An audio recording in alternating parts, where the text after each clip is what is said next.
আমি আদিরা, খুব সাধারণ একটি মেয়ে। দেখতে দেখতে বয়স 28 পার করলাম। একাই থাকি এখন। বিয়ে করিনি। আচ্ছা, বিয়েটা কি করতেই হবে? বিয়ে না করে কি একা থাকা যায় না? কিন্তু কাকেই বা বোঝাবো? জানেন, একা থাকি বলে কত মানুষ কত কথা বলে। কেউ কেউ তো বাজে ইঙ্গিতও দেয়। মেয়ে মানুষ একা থাকা মানে কোনো গল্প আছে। আমি শুনে হাসি। আমাকে নিয়ে সত্যি মানুষের কৌতূহলের শেষ নেই। আমি একটু কম কথাই বলি। কম কথা বলার জন্য লোকে বলে আমি নাকি অহংকারী। বলে দেখতে সুন্দরী, ভারী দেমাক। নতুন কারোর সাথে পরিচয় হলেই সেই আমাকে জিজ্ঞাসা করে, তোমার মতো সুন্দরীর কোনো বয়ফ্রেন্ড নেই? এটা বিশ্বাসই হয় না। কাউকে বিশ্বাস করানোর দায়িত্ব আমার নয়। কে বিশ্বাস করলো আর কে করলো না, সেটা নিয়ে কারো কিছু যায়ও আসে না। এই তো আজকেরই একটা ঘটনা। আমার থেকে জুনিয়র ছেলেটির সাথে বন্ধুর মতো মিশি। নাম অন্বেষ।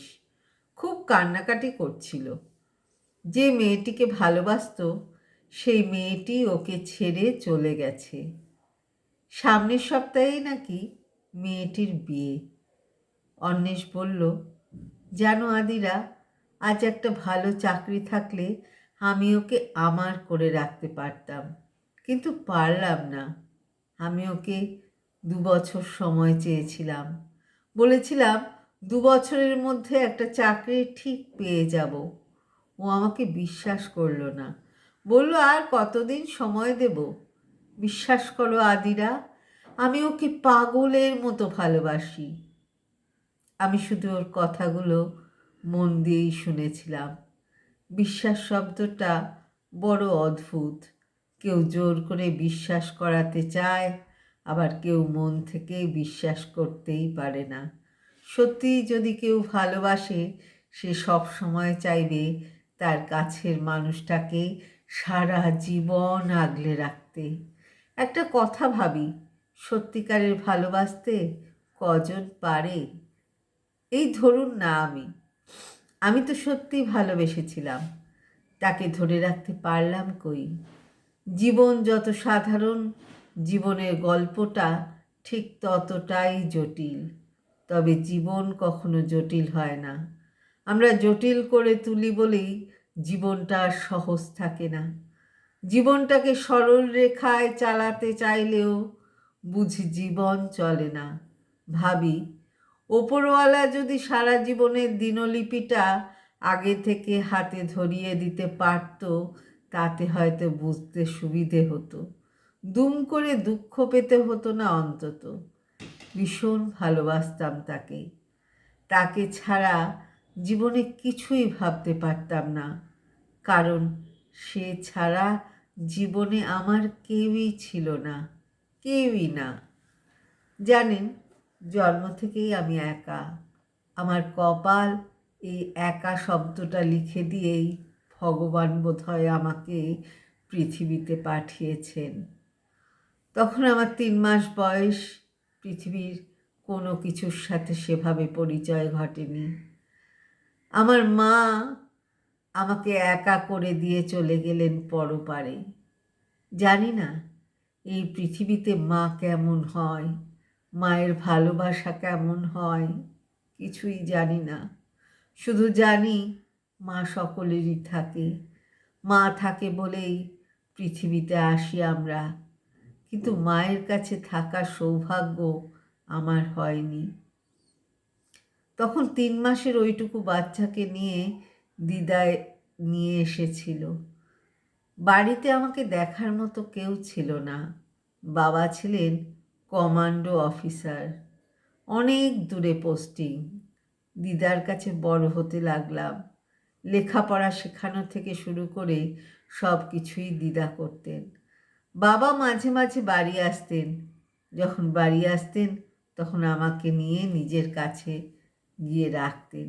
খুব ভালোবাসতেন আমার বাবা। ভেবেছিলাম ভগবান আমাকে মায়ের ভালোবাসা কাছে নিয়ে গিয়ে বঞ্চিত করলেও বাবার ভালোবাসা থেকে বিমুখ করেননি। আড়ালে বসে ভগবান মনের কথাটা ঠিকই শুনতে পেয়ে গিয়েছিলেন। আমাকে আরও একা করে দেওয়ার জন্য খুব তাড়াতাড়ি পরিকল্পনা করে ফেললেন। বাবাও মারা গেলেন একটা দুর্ঘটনায়। তখন আমার বয়স 15 বছর। জীবনে দুজনে খুব কাছের মানুষ একজনও থাকলো না আর। ভীষণভাবে ভেঙে পড়লাম। মনে হতো আমি একা। যতই দ্বিধা থাকুক তবু একটা নিঃসঙ্গতা অনুভব করতাম। এই নিঃসঙ্গ জীবনে একজন সঙ্গী হয়ে এলো। ওর নাম অনুরাগ। নিঃসঙ্গতা ভুলে গেলাম, নতুন আশায় বুক বাঁধলাম। অনুরাগ আমার থেকে 2 বছরের বড়। পরিচয় স্কুল জীবনে। তখন আমি 11-এ পড়ি, ও তখন 12। ভালো লাগাটা ভালোবাসায় পরিণত হলো। হাসি, আনন্দে, রাগে, অভিমানে 8 বছর কাটিয়ে দিলাম। তখন আমার 24। ততদিনে মাস্টার্স কমপ্লিট করে ফেলেছি। দিদা জানতো অনুরাগ আর আমার সম্পর্কটা। দিদা বলেছিল, তোর ভালো থাকাতেই আমার ভালো থাকা। দিদার শরীরটা তখন ভালো যাচ্ছিল না। বলেছিল, শরীরের এই তো অবস্থা, কোন দিন কি হয়, তোদের বিয়েটা দেখে যেতে চাই। তোকে একা রেখে দিয়ে আমি যেতে পারবো না। আমি অনুরাগকে বিয়ের কথা জানিয়েছিলাম। অনুরাগ তখন চাকরির চেষ্টা করে যাচ্ছে। তারপর আমি একদিন অনুরাগকে ছেড়ে দিলাম। কথাটা যখন দিদাকে বলেছিলাম, দিদা খুব কষ্ট পেয়েছিল। পরে ভেবেছিলাম দিদাকে কথাটা বলা হয়তো ঠিক হয়নি। দিদা এমনিতেই অসুস্থ ছিল, কিন্তু সে সম্পর্কটা আর টিকে নেই। সেটা আছে বলে মিথ্যে কথা বলাটাও এক প্রকার অভিনয় করা। এই অভিনয় করাটা আমি পছন্দ করি না। আপনারা হয়তো ভাবছেন আমি হয়তো খারাপ, আমি নিরুপায়। একটা 8 বছরের প্রেমের সম্পর্কের ইতি টেনেছিলাম। মানতে খুব কষ্ট হয়েছিল। আজকাল একটা ট্রেন্ডে মানুষ খুব সহজে বিশ্বাস করে নেয়। ছেলেটি চাকরি না পেলে মেয়েটি তাকে বিয়ে না করে অন্য জায়গায় বিয়ে করে নিলে সবাই মেয়েটিকেই দোষ দেয়। সবাই বলে মেয়েটি ঠকিয়েছে। না, সব মেয়েরা ঠকায় না। প্রকৃত ভালোবাসলে কেউ কাউকে ঠকিয়ে চলে যেতে পারে না। জীবনে অনুরাগের না থাকাটা একটা বড় শূন্যতা। নিঃসঙ্গ জীবন উপহার হিসেবে পেলাম। তখন আমার জীবনের সব থেকে বড় অবলম্বন আমার দিদা। ভগবান সেই অবলম্বনটা সরিয়ে নিল খুব তাড়াতাড়ি। মনে মনে ঈশ্বরকে জিজ্ঞাসা করলাম, খুব কি দরকার ছিল আমাকে আরও একা করে দেওয়ার? পরে বুঝলাম খুব স্বাভাবিক এটা। জীবন কখনো চিরস্থায়ী নয়। যে অসুস্থতা দিদাকে গ্রাস করেছিল তাতে দিদার মুক্তি পাওয়াটা খুব জরুরি। কিন্তু ভালোবাসার মানুষটিকে মুক্তি দিতে গিয়ে আমার হৃৎপিণ্ডটা খুলে গিয়েছিল সেদিন। এত কথার পরে সব সত্যিটুকু না জানালে হয়তো আমি দোষী হিসেবে রয়ে যাব। আমি অনুরাগকে ছেড়ে দিয়েছি একরাশ ঘৃণার আর ধিক্কারে। অবাক হয়ে যাই সেদিনের ঘটনায়। আমি অনুরাগকে বিয়ের কথা যখন বললাম, ও বলল, বিয়ে? অসম্ভব। আমি পারবো না এখন বিয়ে করতে, কারণ বিয়ে করে কি খাওয়াবো। ততদিনে আমি একটা বেসরকারি চাকরি পেয়েছি, হয়তো স্যালারি বেশি নয়। আমি ওকে বললাম, তুমিও আমার মতো একটা এরকম কম বেতনের চাকরি খুঁজতেই পারো। যদি বলো ব্যবসা করবে, আমি তোমাকে টাকা দিচ্ছি।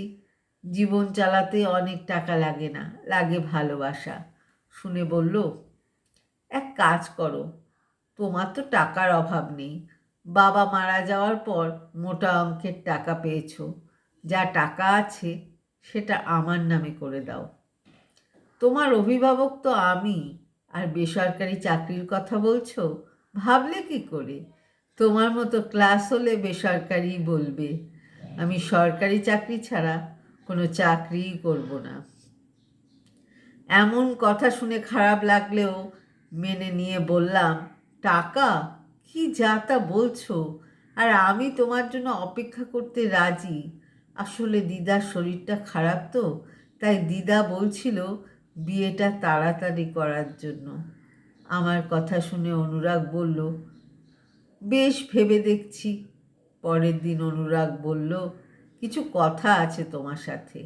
আমাকে নিয়ে গেল পার্কে। আমি বললাম, কি এমন কথা বলবে যার জন্য পার্কে ডেকে নিয়ে এলে? ও বলল, একটা অফার দেওয়ার জন্য তোমাকে ডেকেছি। এক কাজ করো, তুমি বিয়েটা অন্য কাউকে করে নাও। যতদিন না চাকরি পাচ্ছি ততদিন তুমি তার কাছে থাকবে। আমি চাকরি পেয়ে গেলে তুমি তাকে ডিভোর্স দিয়ে দেবে, তারপর আমি তোমাকে বিয়ে করে নেব। কি যা তা বলছো? অন্য কাউকে বিয়ে করব মানে? আসলে আমি এখনো সরকারি চাকরি পাইনি। তাতে কি, আমি তোমার জন্য ওয়েট করব যতদিন না চাকরি পাচ্ছ। অতদিন ওয়েট করার দরকার নেই। ভেবে দেখো, তোমাকে এই অফারটা কেউ দেবে না। জীবনে মজাটাও তো দরকার।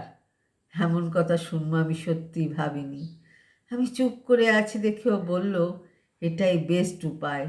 তাতে 5 বছর দেরি হলেও অসুবিধে নেই। এরপর যদি কোনো বাচ্চাও আসে, আমি সেই বাচ্চার দায়িত্ব নিয়ে নেব। তুমি অন্য কাউকে বিয়ে করে নাও। এমন কথা শুনে জিজ্ঞেস করেছিলাম, যাকে ভালোবাসো তাকে অন্যের হয়ে যেতে দেখলে খারাপ লাগবে না? বলল, তুমি তো অন্যের হচ্ছ না। 5 বছর পর তুমি তো আবার আমার হয়ে যাবে। এগুলো কি সিরিয়াসলি বলছো, নাকি মজা করছো? আমি মজা করছি না, তোমার ভালোর জন্যই বলছি।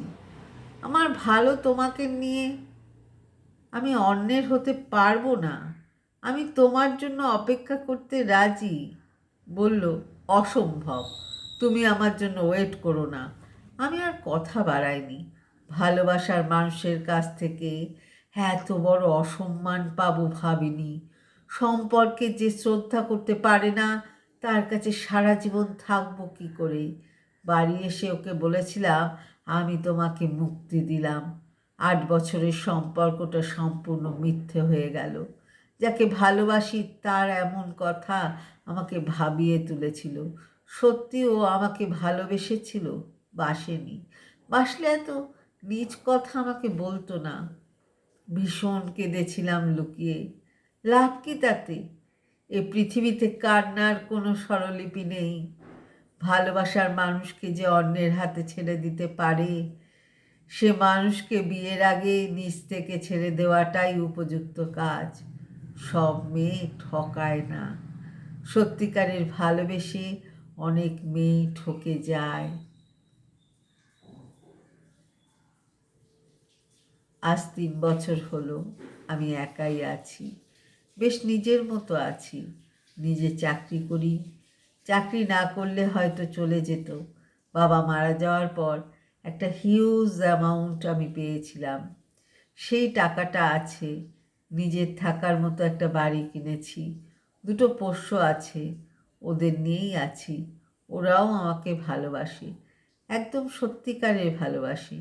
একটা ছোট্ট বাগান করেছি। বাগানের গাছগুলো আমার সাথী। একা থাকতে থাকতে একটা শক্তিও সঞ্চয় করে ফেলেছি। হারানোর কিছুই নেই আর, তাই ভয় পাই না। আমি হারাতেই ভালোবাসি। একলা থাকার সুবাস মেখে যেখানে খুশি ঘুরে বেড়াও। বুঝেছি, একা থাকা মানে একাকিত্ব নয়। একা থাকা মানে নিজের সাথে নিজে থাকা, যেখানে কেউ কাউকে ঠকায় না। বিয়েটা জীবনের কোনো শিলমোহর নয়। মনের মতো সঙ্গী না পেয়েও বিয়ে করতেই হবে, এমন জেদে কাউকেই বিয়ে করে জীবনটাকে নিঃসঙ্গ না করাই ভালো। তাতে 2টো জীবন নষ্ট হয়। আমি বুঝেছি সে সত্য। আমার মতো যত আদিরা আছে, যারা আছে নিজের আদরেই, তারা বেশ আছে নিজের মতো একলা থাকার সুবাস মেখেই। ভালো থেকো সবাই, ভালোবাসায় থেকো। সরজিৎ ঘোষের লেখা পাঠ করলাম।